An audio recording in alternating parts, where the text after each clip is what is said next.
30 Minutos de Botafogo, o podcast do Globo 100% dedicado ao torcedor alvinegro.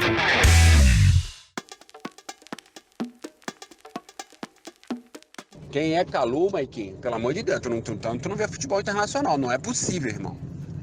Pô, o cara tem 40 gols na seleção da Costa do Marfim, filho, né? Costa do Marfim, na seleção brasileira não. Ronaldo Fenômeno tem 5, porra, é mole. Meter gol na seleção brasileira é mole. Pela seleção brasileira é mole.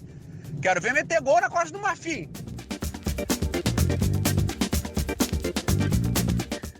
Olá, esta é a primeira edição do 30 Minutos de Botafogo, um podcast que não é para o Marquinhos aí desse áudio que viralizou não, que nem sabe quem é o Calu. Esse aqui é um espaço para você, torcedor alvinegro, que procurava um podcast 100% dedicado ao seu time. Eu sou o Renan Damasceno e quem estará sempre aqui comigo dividindo a bola é o Thales Machado, editor de esportes do Globo e do Extra. Tudo bem, Thales? Opa, um prazer, Renan, falar com você, estreia do 30 Minutos de Botafogo. Vamos falar muito de Salomão Kalu aqui, o novo reforço do Botafogo, mas atenção, hein? Se o torcedor está escutando esse áudio no sábado ou na sexta, no dia de lançamento, não vá ao aeroporto receber Salomão Kalu. Não é tempo de aglomeração como foi do Honda. Se você está escutando depois, provavelmente o Kalu já foi apresentado, já deu entrevista, então você já está conhecendo um pouquinho mais, mas tenho certeza que vai ter informação inédita aqui. Porque é um novo projeto do Jornal Globo, tem podcast do Flamengo, do Fluminense, do Vasco e, claro, tem o podcast do Botafogo aqui, que é esse que você está escutando. Flamengo e Vasco sempre às terças-feiras, dá para avisar pro tio, pro parente, pro vizinho que torce para outro time, e podcast do Botafogo e do Fluminense nas sextas-feiras. Toda semana aqui a gente vai receber jornalistas, convidados para conversar sobre o Botafogo, sobre os temas levantados nas redes sociais e principalmente também os bastidores das entrevistas, das reportagens sobre o Botafogo que você está acostumado a ler no Globo em diferentes plataformas. Então segue com a gente aí. Muito bem, Thales. Nesse primeiro episódio a gente vai falar tudo sobre a chegada de Salomão Kalu ao Botafogo. A trajetória, as histórias peculiares da vida do atacante e principalmente como ele pode se encaixar nesse time do Paulo Autuori. Thales, você apresenta o nosso convidado de hoje, que é mais do que especial? Sim, faço questão de apresentar, porque além de mais do que especial é meu vizinho ali, a gente mora praticamente na mesma rua, e vale o alerta, né? Eu acho que o torcedor já deve estar estranhando um pouco aí, não é um podcast sobre o Atlético Mineiro, nem sobre o Cruzeiro, porque tanto eu quanto o Renan somos mineiros, né? O sotaque denuncia, mas vamos colocar um sotaque carioquíssimo, especialista em Rio de Janeiro, professor, historiador, botafoguense incorrigível, e que tem a ver com o tema de hoje também, porque é um cara muito, muito especializado, aí, que conhece muito sobre África e sobre a influência africana do Brasil, como a gente está falando do Salomão Kalu. Bem-vindo e um prazer falar contigo aí, Luiz Antônio Simas. Bom dia, boa tarde, boa noite, porque podcast é aquela coisa que você pode ouvir a qualquer horário, então a gente tem que saber que até de madrugada a gente pode aí estar dialogando com vocês. Renan, Thales, agradeço muito o convite e falar meia hora de Botafogo, né? Falar para nossa bolha de repente é uma beleza. Então vamos conversar sobre o Botafogo, sobre as dores, as maravilhas, o calor, enfim, o que vier pela frente. Saudações alvinegras e vamos seguindo a estrela, vamos que vamos. Muito bom, Simas. E para conversar com a gente, para mandar sugestão, crítica, para cornetar, esse programa é fundamental que tenha a participação de todos vocês com a gente. Então, para colaborar com o nosso programa aqui, use no Twitter a hashtag 30 Minutos Botafogo. 30 numeral 30 Minutos Botafogo. As perguntas e observações farão parte do nosso podcast.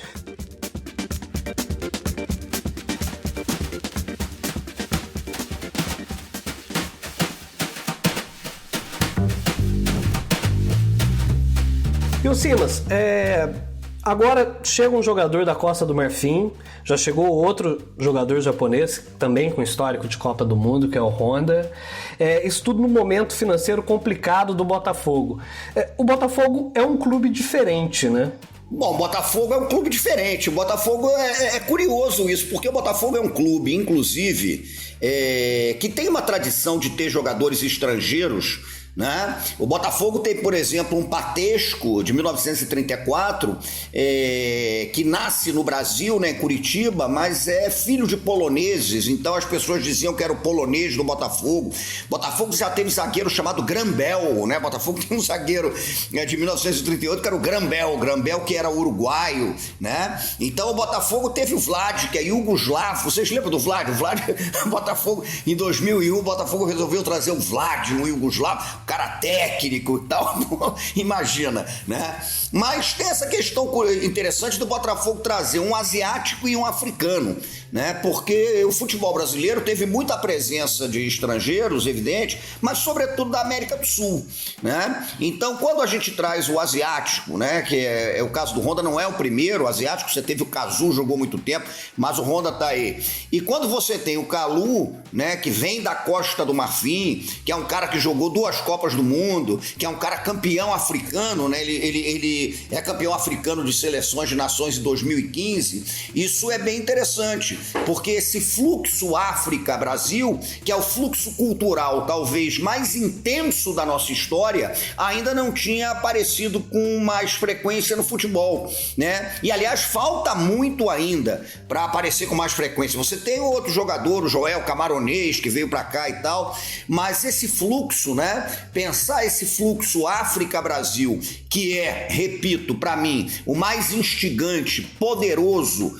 para a formação da cultura brasileira, né, tá presente no futebol é interessante. Então, o Botafogo com um asiático e um africano marfinense, né, porque a gente também não pode achar que a África é uma coisa só, é singular, mas um africano marfinense é bacana. Então, vamos ver o que vai acontecer. Simbolicamente já é uma beleza. Vamos ver se em campo esse simbólico corresponde. O Simas estava falando aí dos estrangeiros. Eu lembro do Tony, lembra do Tony? Um zagueiro canadense que o Botafogo contratou. Mas isso é muito legal. É muito legal falar também da marca, assim, que o Honda e o Kalu, agora como uma novidade mais recente, trazem para o Botafogo, né? Se a gente for falar do maior torneio de todos do futebol, que é a Copa do Mundo, o Botafogo é basicamente agora o grande protagonista em relação a jogadores de Copa do Mundo no Campeonato Brasileiro.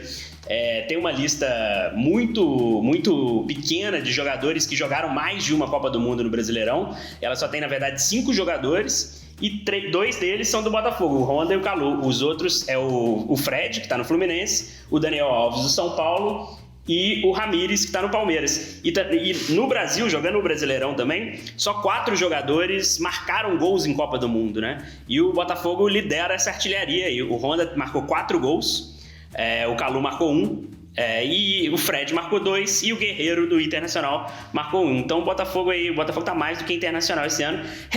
Isso vai dar bom em campo, como falam na gíria aí, bem carioca? Não sei, não dá pra saber só pela marca, né? Mas é legal, é interessante. O Botafogo entrou muita gente brinca aí num modo aleatório de contratação, né? Meio futebol manager aí, mas é bacana, e isso que o Simas falou é muito legal, né? É muito legal ver jogadores africanos no Brasil. Acho que é algo que falta na história do futebol brasileiro aqui. E um desses gols do Honda é justamente contra a Costa do Marfim do Kalu em 2014, né? O Honda marca o gol na derrota de 2-1 para a Costa do Marfim na Copa de 2014. E assim, você estava comentando um pouco, o Kalu, ele jogou 2 Copas do Mundo, só que antes disso ele tentou uma naturalização holandesa para jogar pela Holanda. O Kalu tentou. O Kalu, na verdade, começou a jogar... ele começou na Costa do Marfim, depois ele vai para a Holanda, né?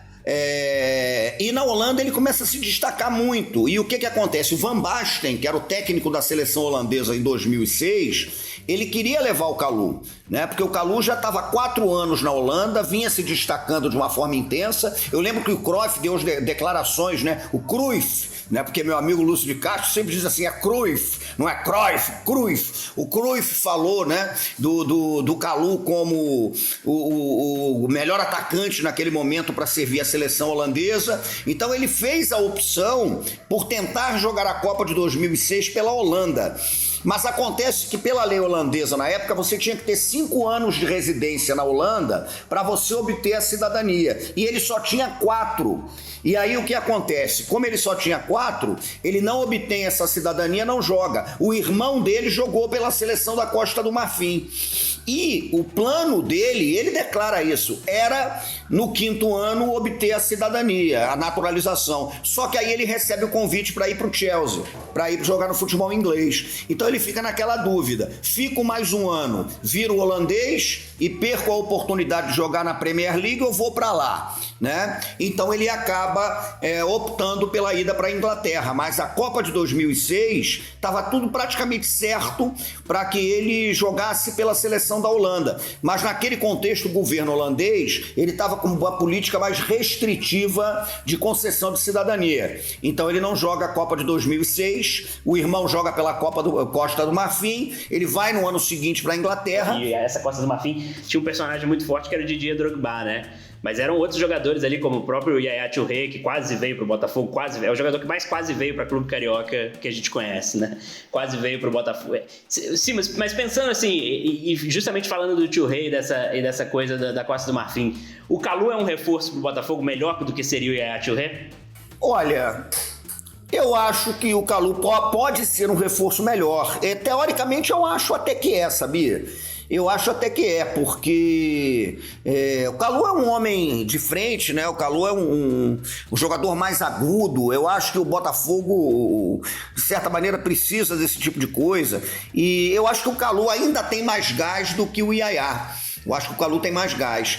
E me parece que as opções de encaixe do Kalu no time hoje, né, pensando com a circunstância do Botafogo, elas são mais interessantes do que uma vinda do Yaya. Então tá ótimo, vamos ver o que vai acontecer. E eu acho principalmente que é um personagem muito mais interessante, isso é... Muitíssimo mais interessante. Não, ele agora no Hertha Berlim se envolveu numa questão lá ligada a descumprir protocolo, né, no vestiário quando começou a Covid-19, que apertou a mão e atrapalhou a entrevista. Um terror, né? Óbvio, mas o personagem é um personagem interessante. E o Botafogo, os botafoguenses não me levem a mal, mas eu acho que vocês vão entender, a gente vai perceber isso. Além de ter que ter bola em campo, o Botafogo está precisando desses personagens, né?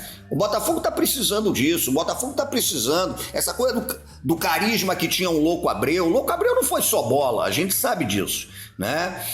A gente viu o jogo que o Louco Abreu não conseguia matar uma mísera bola. O Louco Abreu, que eu amo, né? O Louco Abreu entra na lista dos estrangeiros mais importantes da história do Botafogo, mas foi talvez um dos jogadores com maior dificuldade de matar a bola que eu vi na minha vida. E não tem problema nenhum. Porque ele resolvia, porque era um finalizador, e quando não resolvia, né, ele era exatamente esse personagem. Era esse personagem que fazia a camisa jogar, pô. Isso daí é fundamental. Sim, tem um jogo específico que é contra o Santos no Pacaembu, que o Louco Abreu não consegue matar uma bola. Fica 90 minutos em campo sem fazer nada. Nos acréscimos ele dá um jeito lá meio desajeitado igual ele era, dá um drible, um chapéu eu não lembro se era o goleiro ou se era no zagueiro, e faz um gol, faz aquela comemoração parada dele, o Botafogo ganha de 1-0 no Pacaembu contra o Santos, o que já é simbólico para muito alvinegro aí, que ganhar do Santos no Pacaembu não é qualquer coisa, né?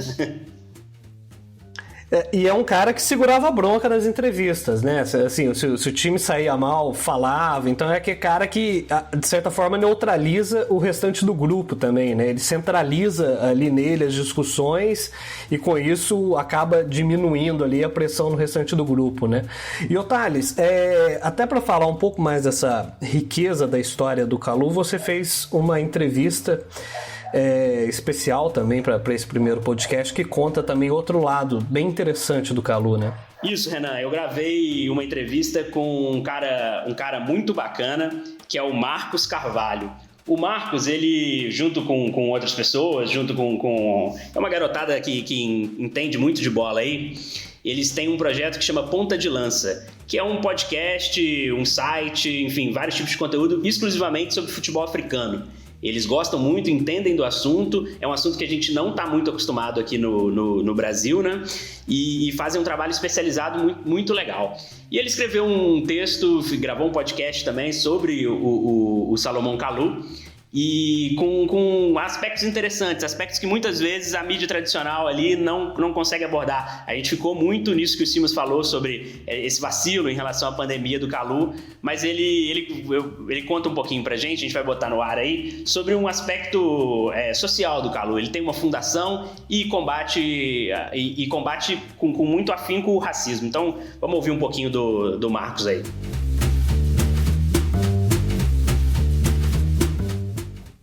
Uma baita manifestação contra o racismo, mas ele mesmo assim marca a posição forte como uma pessoa influente, isso é muito importante, né? Enfim, questão de representatividade, e uma fala dele muito importante, ele falou que o racismo é como o terrorismo, né? Então, assim, é uma fala bem forte, que, enfim, marca a posição dele aí contra o racismo. E com relação ao engajamento social, né, ele tem uma fundação junto com o irmão dele, o Bonaventure Kalu, que também jogou na seleção da Costa do Marfim, e é uma fundação que ajuda um grande número de crianças, e ele é um cara muito participativo na fundação também, sempre que pode estar lá na festividade do Natal da fundação, ele está lá, e aí o Drogba também às vezes aparece lá. Que bacana. Então, assim, ele tem essa ligação e saiu até um documentário, se eu não me engano, é na Trace Media. Sim. O Elefante Querido, que narra isso, né? Fala desse engajamento do Kalu, enfim, toda ajuda também, ele ajuda hospitais na capital do país dele. Ele é um cara muito, muito engajado mesmo com causas sociais e mostra preocupação quanto a isso, né? Ele não é só o cara que chega lá, despeja o dinheiro na fundação e deixa o barco rolando lá e tira proveito, entre aspas, dessa imagem, né? O fato dele propriamente dar o dinheiro para uma causa importante, como, né, enfim, você ajudar crianças em situação de vulnerabilidade, crianças que têm problemas de saúde, enfim, crianças que estão ali expostas à falta de comida, de água, até por conta da situação da própria Costa do Marfim, com guerra civil e tudo mais. Isso já seria um ato nobre, né, de você doar o dinheiro, mas ele quer mais do que isso. Ele participa, ele está lá engajado, ele se faz presente, ele quer saber o que está acontecendo. Então, isso eu acho que é um lado até que, enfim, é pouco falado, né? Até por conta das polêmicas que ele se envolveu recentemente.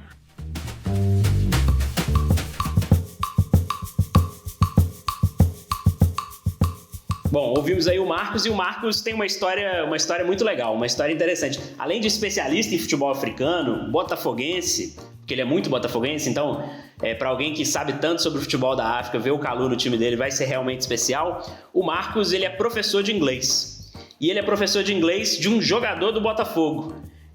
A gente viu aí na mídia cobertura sobre a amizade, uma amizade inesperada. O Simas até pode falar disso depois, tenho certeza que ele está acompanhando. Está surgindo um amor ali inesperado no Botafogo entre Marcelo Benevenuto e Keisuke Honda. O Benevenuto, que é de Resende, né, tem uma origem muito humilde, ele gosta muito dos estrangeiros no Botafogo. Era assim com o Léo Valência no passado, é assim com o Honda. Então, desde que o Honda chegou, ele tenta ali se comunicar, mas não fala nenhuma palavra de inglês, né? Tenta se comunicar, fica pedindo pro tradutor. Parece o melhor amigo do Honda ali nesse começo do Botafogo. E aí, incentivado pelo Honda, o Marcelo Benevenuto foi procurar estudar inglês para tentar aprender um pouquinho, né? E o Marcos, coincidentemente, é o professor do Marcelo Benevenuto. Eu depois falei com ele, conversei. Ele falou que o Marcelo é um cara muito legal, que ele que procurou para começar as aulas e que ele aproveita ali como botafoguense de vez em quando para dar uns toques. Contra o Bragantino, segura lá essa bola, fica bem e tal. Então, professor e torcedor aí ao mesmo tempo.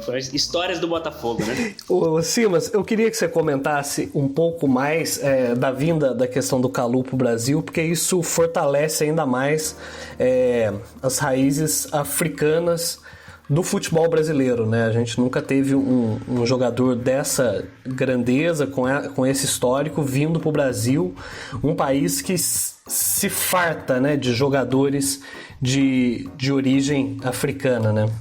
E a gente tem que lembrar do seguinte: o futebol no Brasil, ele é um esporte introduzido por uma certa elite, né, filha de ingleses, escoceses, né, ou então trabalhadores ingleses, escoceses que vêm para cá, mas é um futebol que tem uma origem elitista e grande parte dos clubes também tem essa origem elitista. O Botafogo é um caso, enfim, né, como a maioria. Mas o futebol aqui, ele vai se popularizando a partir, sobretudo, né, dessa presença marcante dos descendentes de africanos, né? O Brasil quando a seleção brasileira ganha a Copa de 58, né, é emblemático que o rei da Suécia, ele cumprimente Didi, né? O príncipe etíope, segundo dizia o Nelson Rodrigues, descendente de africanos, Pelé, descendente de africanos, Garrincha, que era um índio Funiô, o avô do Garrincha saiu da aldeia com 25 anos, né? Então é emblemático como o futebol foi um campo, né, para que descendentes de africanos e indígenas, inclusive, conseguissem ter alguma ascensão social num país excludente, num país estruturalmente racista. Então, isso é muito marcante na história do futebol brasileiro. E quando você vê, né, um jogador que é um jogador interessante, que é um jogador de ponta, ou pelo menos foi um jogador de ponta, né, representante do futebol africano, representante de uma geração brilhante da Costa do Marfim no futebol africano, jogando no Rio de Janeiro. Ainda tem esse detalhe, uma cidade profundamente marcada pelos elementos civilizatórios africanos, que estão presentes, por exemplo, no samba, e basta isso para a gente ver a relevância da africanidade para a formação cultural do Rio. Então é muito bacana, né? É o que eu disse, simbolicamente eu acho um golaço a presença do Calu aqui. Agora, vamos ver em campo, mas simbolicamente eu já acho um golaço, e só levantar essas questões todas, né, já é muito relevante. Por isso é que eu acho que a coisa é um acerto, é um golaço. Agora vamos ver em campo. E agora, justamente para ver em campo, eu queria, o Simas, a gente vai ter um quadro aqui toda a semana, nos 4 podcasts, não só do Botafogo, que tem um nome que me surpreendeu muito, porque a gente é acostumado, você participa do Redação Sport TV, a gente é acostumado com a seriedade do Carlos Eduardo Mansur, na coluna do Globo, um brilhante comentarista, né, um brilhante analista tático. Só que quando eu cheguei aqui eu descobri que o Mansur, na redação, ele tinha um apelido, e eu queria que o Thales me explicasse um pouco esse apelido e esse tratamento carinhoso da redação com o Mansur. Vamos lá. Como é que eu começo a explicar isso? Eu começo a explicar falando que o Mansur é um cara incrível, né? Além de um analista de futebol incrível, é um cara incrível. Então, como todo cara que você tem um apreço, você vai ganhando um apelido ali, né? Então, você não vou chamar ele de Carlos, nem de Carlos Eduardo, que eu acredito que nem os pais dele chamam ele mais. E Mansur também é o nome profissional ali. Então, ele ganhou o apelido ali na redação de Mansa. Então, ficou Mansa, e aí a gente começa a chamar ali o cara, fala Mansa! E aí a gente fez uma brincadeirinha aqui, o BG, o nosso som de fundo aí pode subir um pouco, que sempre vai ter um comentário do Mansur com um sonzinho de forró, que é o nosso quadro aqui do 30 Minutos de Botafogo. Fala, Mansa! Imagina um jogo de pôquer. Se estivéssemos um deles, poderíamos dizer que a estratégia do Botafogo nessa contratação do Calu, então por que não dizer da contratação do Honda também, seria uma espécie de all-in. Quase como a cartada final do clube tentando atrair resultados em campo, mobilizar a torcida e aí sim, pelo menos amenizar, se não resolver, o grande calcanhar de Aquiles do clube, que é a geração de receita, de dinheiro novo. O Botafogo precisa gerar mais receita porque hoje é um clube desequilibrado, completamente desequilibrado e incapaz de cumprir compromissos. Só que isso envolve um risco. Nessa tentativa de buscar esse impulso de geração de receitas e até de alavancar a criação da sua transformação em SA, ninguém consegue garantir que o resultado do campo virá. Não é possível garantir que a bola vai entrar na hora do jogo. Isso no futebol é uma verdade que não se altera nunca. Além disso, não há exemplo do futebol brasileiro de grandes contratações que buscassem, com a sua imagem, com o seu carisma, trazer essa geração de receitas que tenham sido bem-sucedidos. Na verdade, a maioria desses projetos terminou na criação de grandes prejuízos para o clube. Então, o Ronaldo no Corinthians talvez seja um exemplo diferenciado, mas aí você está diante de um jogador de um patamar diferente de Calu e de Honda, com todo respeito a esses reforços internacionais do Botafogo. O urgente, então, para o Botafogo hoje é resolver os seus desequilíbrios, porque sem cumprir compromissos, sem conseguir manter a situação do seu elenco resolvida, a caminhada num campeonato duro como o brasileiro pode se revelar difícil demais. pra cego ver que esse shot faz milagre acontecer. Ei, pra surdo ouvir, pra cego ver.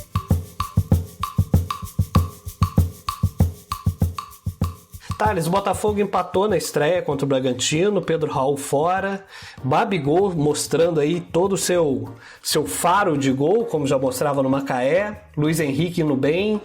Como que o Kalu vai se encaixar nesse time?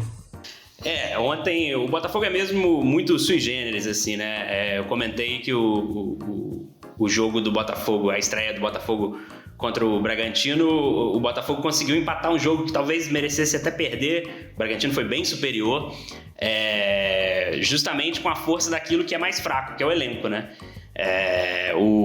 Sem o Pedro Raul entrou o Babi, que é uma novidade aí, muita gente aposta que pode ser uma boa opção. Mas o Pedro Raul é o grande jogador do Botafogo, na minha opinião, em 2020. É um centroavante muito bom e que gera aí uma incógnita em como o Kalu vai se encaixar. Porque o Kalu tem 35 anos já, né? O Kalu, a gente precisa entender se o Kalu consegue ainda ser aquele atacante de lado de campo. Se conseguir, pode dar uma boa dupla, Kalu e Pedro Raul com o Babi como alternativa. Porque vai ser um campeonato que vai precisar de muita alternativa. Então, fica essa dúvida.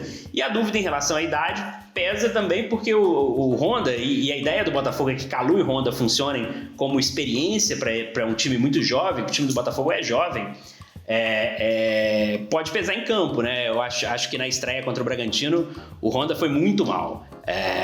Acho que não funcionou muito, ele estava em um ritmo muito lento em relação ao jogo, errando muito passe, perdendo muita bola. Então, apesar de muita gente achar que isso tem a ver com posicionamento, eu já acho que o Caio Alexandre ficou um pouco sacrificado ali, que o Honda realmente não teve uma boa estreia no Brasileiro. A gente torce para que melhore, que essa dupla nipônica e essa dupla Japão-Costa do Marfim aí dê certo, apesar de que os dois juntos somam 70 anos de idade, né? Mas não vamos exagerar por esse lado, que cada um com 35 consegue fazer o seu papel. Não sei o que o Simas acha aí. Eu vou te dizer o seguinte, eu fui ver o jogo ontem já com um quê de pessimismo e acho que os botafoguenses vão me entender pela derrota da tarde, porque todo botafoguense que se preza torceu pela Atalanta contra o Paris Saint-Germain, né? Porque a Atalanta teve uma certa trajetória botafoguense na Champions, né? Então, na verdade, eu já comecei a ver o jogo do Botafogo na Atalanta e o PSG. Enfim, mas em relação ao jogo contra o Bragantino, eu achei o time muito mal. Eu concordo com o Thales, o Honda não acertou nada, também não acho que seja o posicionamento, porque o posicionamento pode prejudicar? Pode, mas ali você via que havia uma questão de tempo de bola, né? Ali havia uma questão de ritmo de jogo, ali havia uma questão de acertar o passe e o negócio não funcionou, né? Mas vamos ver o que vai acontecer. Eu só vejo o Kalu entrando ali como atacante de lado, que é onde ele sabe jogar, onde ele se consagrou e tal. Mas eu acho que é meio complicado. Vamos ver como vai acontecer isso. Porque o Honda tá travado. Eu senti um Honda travado. Senti um freio de mão puxado ali meio estranho. Vamos ver o que vai acontecer. O jogo foi muito fraco. Era um jogo pro Botafogo ter levado uma derrota para casa, não seria minimamente surpreendente e seria até bastante aceitável, né? Em decorrência do que aconteceu em campo, mas achou um gol bonito, diga-se de passagem, né? Faro de gol do Babi, faro de gol dele, atacante, entrando aqui, aquela solada. Eu na hora também, eu não sei se vocês têm isso, mas eu parto do princípio que todo gol do Botafogo será anulado, né? O gol mais legal do mundo, mas eu concluo que o gol será anulado. Então, quando eu vi o gol, eu falei, vai anular. Vai dizer que teve uma solada no goleiro e tal. Mas vamos ver o que vai acontecer. Mas o jogo foi muito ruim. Só para esclarecer para o nosso ouvinte aí, que a gente, Simas falou, eu também falei de ontem, a gente tá gravando um dia depois da estreia do Botafogo contra o Bragantino e um dia depois do jogo que o Simas falou do Atalanta e PSG. E vale a coincidência, né? O PSG fez 50 anos no dia do jogo, 12 de agosto da estreia, mesmo dia que o Botafogo completou 116 anos. Essa é, porém, a única coincidência entre Botafogo e PSG. Dois times que um não tem nada a ver com o outro. E o Simas, bateu uma saudade do Felipe Tigrão ontem, vendo o Felipe Tigrão no Bragantino? Olha, saudade não. Reverência Saudade sim. seria... Saudade não. Eu lembro daquela face triste. O Felipe Tigrão já é triste demais pro Botafogo, cara, com todo o respeito, porque eu lembro que ele no banco, ele vinha com uma certa tristeza ali, que é um cara que eu respeito, mostrou no América Mineiro que é um cara que sabe, né, que tem tudo pra fazer uma carreira aí interessante, Lamentei muito não ter subido com a América, porque foi muito bonito. Agora, é verdade. Agora, daí a dizer que eu senti, bateu uma saudade, eu acho um pouco de exagero. Enfim, mas vamos ver o que vai acontecer e como é que vai ser isso ao longo do campeonato. Vamos ver.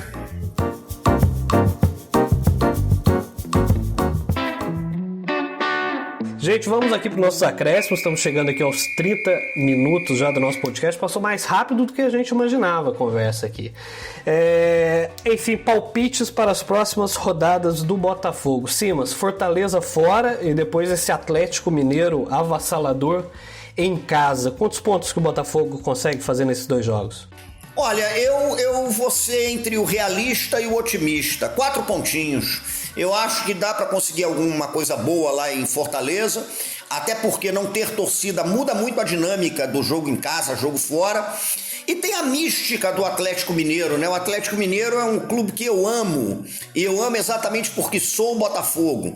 Então, nesse sentido, né? O Botafogo costuma, eu gosto, o Botafogo costuma ter resultados interessantes contra o Atlético Mineiro. Mas eu acho que nas expectativas do time hoje, se o Botafogo conseguir 4 pontos, né? Tá muito bom, né? Eu tô sendo de realista a otimista. Não é um jogo fácil contra o Fortaleza, mas o Fortaleza também vem claudicando, né? Já deu a claudicada na Copa do Nordeste, enfim. Então eu acho que o Botafogo pode conseguir alguma coisa interessante. E o Atlético Mineiro passou um sufoco ali, a defesa deu uma vacilada contra o Corinthians. Vamos ver o que pode acontecer. Aposto em 4 pontinhos. Thales, seu palpite. Opa, vamos lá, palpite é complicado, mas a gente tem que dar, né? Eu acho que palpite, acho que o Botafogo faz 2 pontos. Mas se a gente for pela análise ali, isso que o Simas falou, buscar uma vitória contra o Fortaleza não é impossível, principalmente pela questão do mando de campo. Acho que o Botafogo, apesar do Fortaleza ser um time um pouco mais já ajustado do que o Botafogo pode buscar 3 pontos lá. E se for pela metafísica alvinegra aí, acho que o Botafogo pode buscar 3 pontos contra o Atlético Mineiro, porque historicamente o Atlético Mineiro é um grande freguês do Botafogo, né? Mas vamos ver se isso aí tá valendo para 2020 também. Gente, vamos encerrar aqui os 30 minutos, é isso, tempo esgotado. Esse foi o nosso primeiro podcast 30 minutos de Botafogo, podcast do Jornal Globo dedicado exclusivamente à torcida alvinegra. Thales, nós dois novamente semana que vem aqui, né? Semana que vem e todas as sextas-feiras, espero sempre aí com um bom papo, com um convidado tão bacana quanto foi com o Simas. Abração.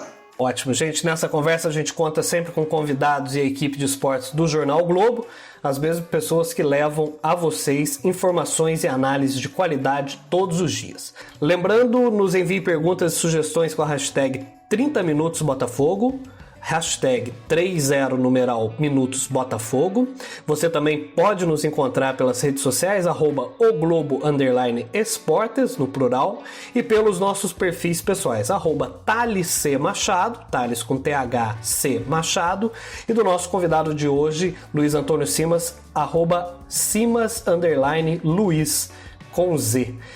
A edição deste podcast é de Matheus Correia, coordenação de Roberto Maltic e Thales Machado. Até a próxima, tchau.